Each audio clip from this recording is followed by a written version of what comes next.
Okay, I'm here on Advancing Your Photography to admit that I have a weird obsession with iconic photographs.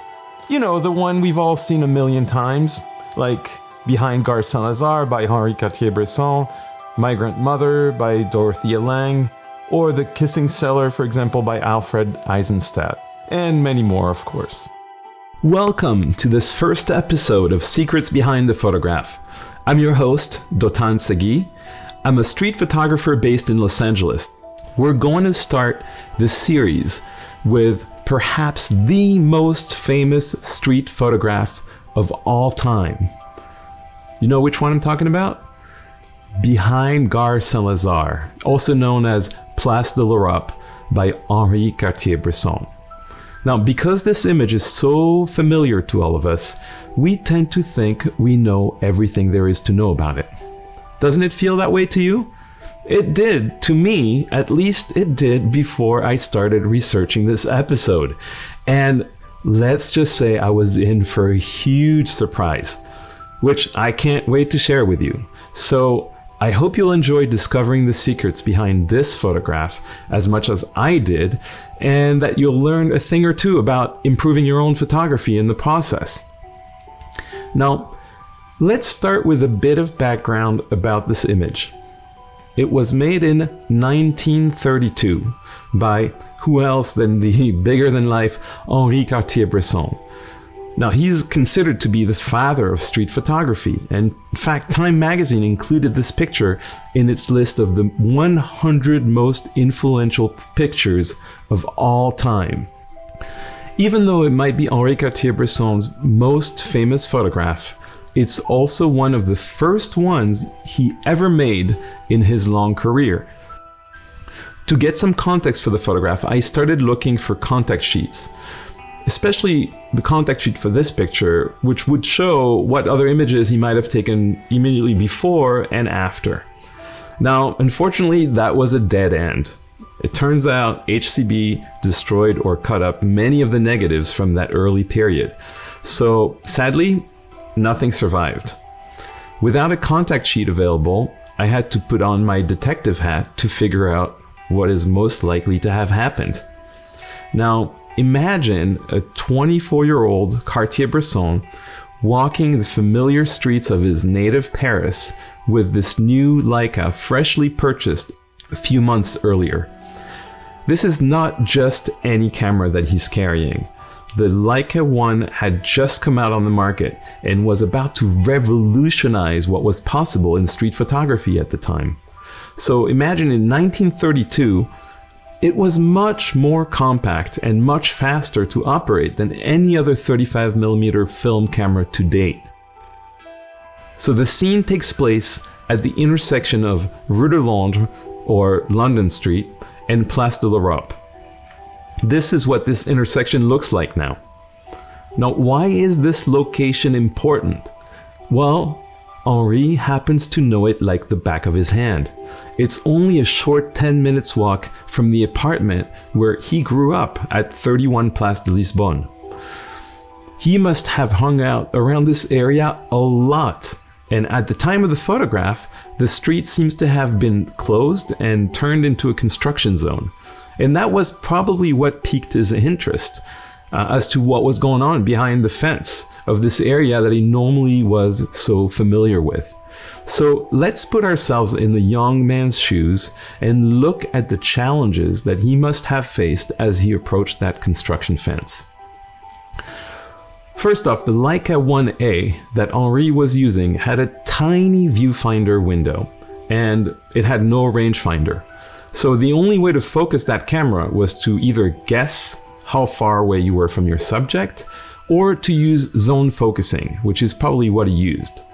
What's zone focusing, you may ask? I'll spare you the details here, but it's about setting the focusing distance and aperture to get all subjects sharp within a certain distance range. Zone focusing is actually a great technique to use even today because it's faster and it's more reliable than autofocus. I use it all the time. I actually teach how to use it in my street masterclass, and many of my students rave about this method.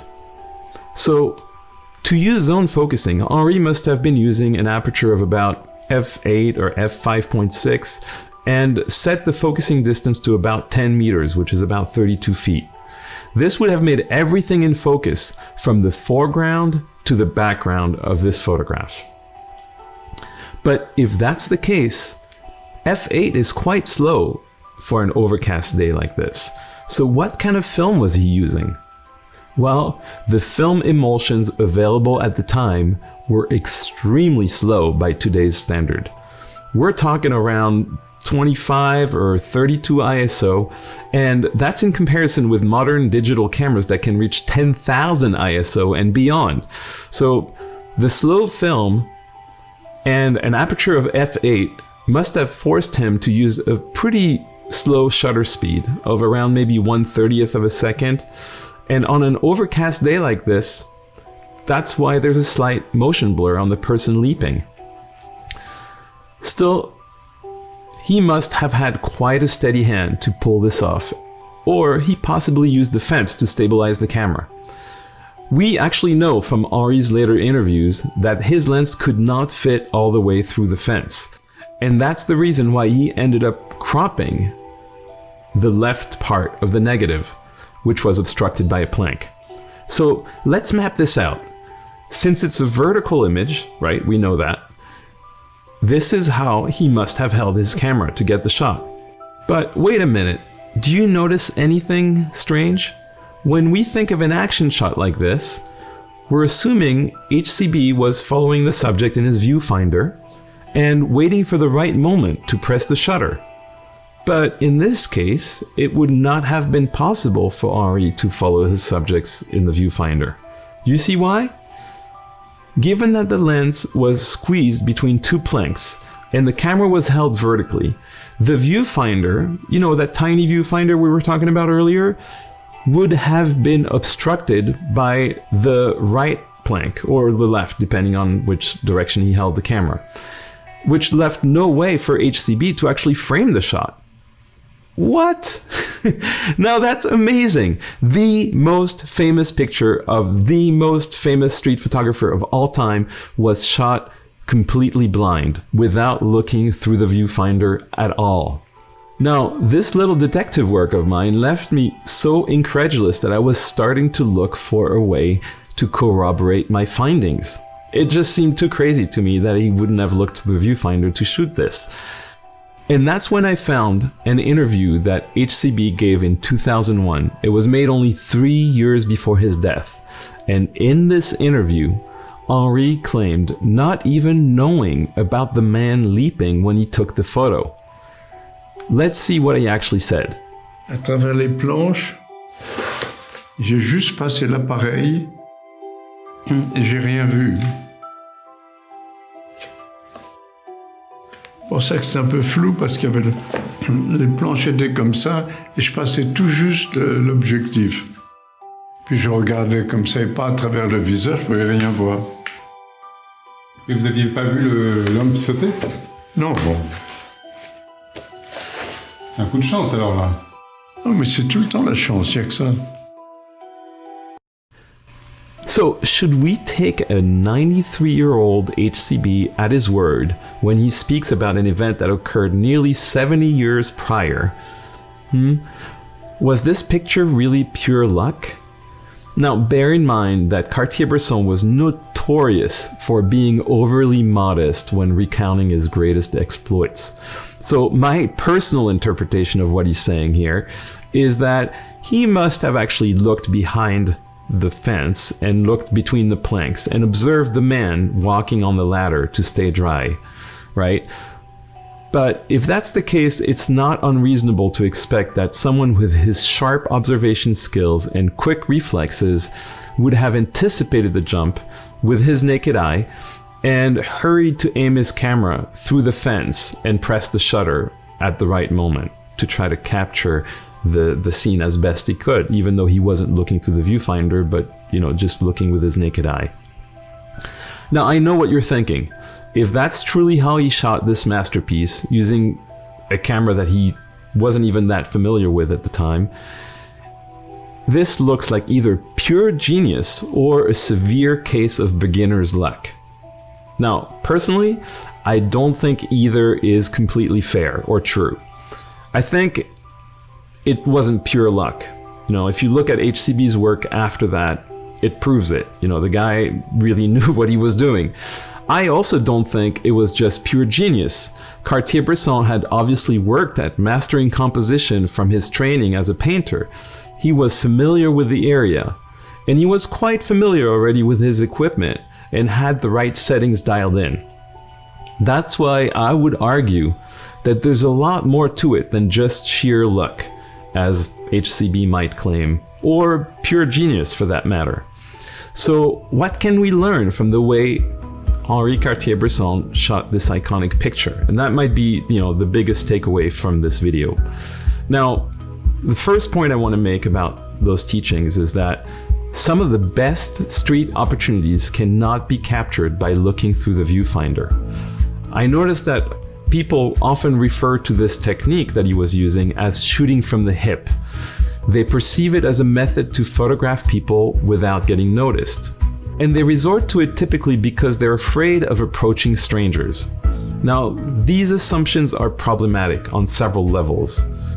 And that's why I teach my students how to successfully approach and photograph strangers without fear in my street masterclass.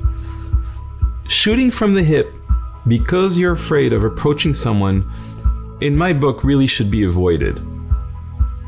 There's a lot of other options. On the other hand, learning to shoot blind, as I call it, like Henri Cartier-Bresson did in this photograph, can be extremely helpful. It allows you to detach the camera from the eye and opens up all kinds of possibilities, creative possibilities, including shooting through obstacles, like the fence here, shooting from ground level, shooting from above. Shooting blind is a technique I teach at length in my online masterclass. It should not be used to conceal your shot. It should be used to expand your creative options. Another teaching I want to extract from this is that shooting in areas that are familiar to you tends to yield great opportunities, precisely because we know these areas so well. We know where to look for potential moments. We can come back to the same spots over and over for new opportunities. We know how to frame the images. We might even know some of the people who hang out in those places. So that's always a good idea. The third teaching I want to extract from this is that zone focusing is a must for street photographers. Even with all the bells and whistles that your modern camera might have, it's still a technique that beats the fastest autofocus on the market, and it's well worth learning to master. Another teaching is that despite what many purists might say, including Cartier-Bresson, cropping is okay in some instances. It's actually ironic that HCB's most famous photograph of all time was not only cropped, but also seems to have slightly been straightened. But who can blame him, especially now that we know how he actually shot this picture? So there you have it. We've unlocked the photography secrets behind one of the most iconic images of all time. And we've extracted some great teachings to improve your own photography. That's exactly what this video series is all about. What do you think? I would love to get your comments below, or even just a like if you've enjoyed this video. And make sure to subscribe so that you're notified when new episodes are released.